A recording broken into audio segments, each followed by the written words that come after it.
Hi friends, இன்னைக்கு பிரதீப் ரங்கநாதன் நடிப்புல அஸ்வத் மாரிமுத்து டைரக்ஷன்ல ரிலீஸ் ஆன படம் டிராகன். அண்ட் இந்த படம் ரிலீஸ் ஆகி full and full positive reviews வந்துட்டு இருக்கு.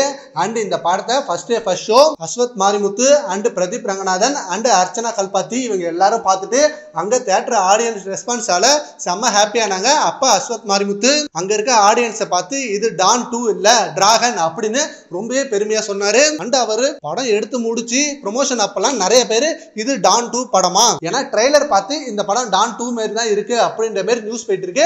அதை பத்தி நீங்க என்ன நினைக்கிறீங்க? டான் 2 படத்தை தான் ரீமேக் பண்ணிருக்கலாம் அப்படின்ற மாதிரி நிறைய ட்ரோல் வந்துட்டு இருந்தது. அப்ப அஸ்வத் மாரிமுத்து எந்த ஒரு ஆன்சரும் சொல்ல, படம் வந்ததுக்கு அப்புறம் தெரியும் இந்த படம் வேற லெவலான மேஜிக் பண்ணும் உங்களை அப்படின்ற மாதிரி இந்த படத்து மேல செம்ம கான்பிடென்ட்ல சொன்னாரு. இப்போ அந்த படம் ரிலீஸ் ஆகி இது டான் 2 இல்ல வேற ஒரு சப்ஜெக்ட் படம் தான் அப்படின்றத எல்லாரும் புரிஞ்சுக்கிட்டாங்க அண்ட் ப்ரூவ் பண்ணிட்டாரு அஸ்வத் மாரிமுத்து. அண்ட் ஆல்சோ இந்த படத்துல வந்த ஸ்பெஷல் கேமியோ தான் மிகப்பெரிய ஹைலைட் ஆன ட்விஸ்ட் அப்படின்னு சோசியல் மீடியால செம்ம ட்ரெண்டிங்கா போயிட்டு இருக்கு இந்த நியூஸ். அண்ட் ஆல்சோ டான் படம் சிவகார்த்திகேயன் நடிப்புல வந்தது. அண்ட் இப்ப சிவகார்த்திகேயன் அவர்களும் இந்த படத்தை செம்மையா பாராட்டி இருக்காரு. அண்ட் இந்த படத்தோட ட்ரைலர் பார்த்துட்டோம். படத்தோட ப்ரமோஷன் அப்பயும் இந்த படக்குழுவினருக்கு வாழ்த்துக்களையும் பாராட்டுகளையும் தெரிவிச்சிருந்தாரு. அண்ட் கண்டிப்பா அவருக்கும் தெரியும் இது டான் 2 படம் இல்ல அப்படின்னு. பட் நிறைய சோசியல் மீடியால வந்த நியூஸை பார்த்துட்டு கண்டிப்பா அதுக்கு ரியாக்ட் பண்ணிருப்பாரு. சரி, ஓகே ஃப்ரெண்ட்ஸ், இப்ப டிராகன் படம் டான் 2 இல்ல இது தனி சப்ஜெக்ட் அப்படின்றத ப்ரூவ் பண்ணிட்டாரு அஸ்வத் மாரிமுத்து. அதை பத்தி உங்க ஒப்பீனியனை நம்ம கமெண்ட் பாக்ஸ்ல கமெண்ட் பண்ணுங்க. Thank you friends.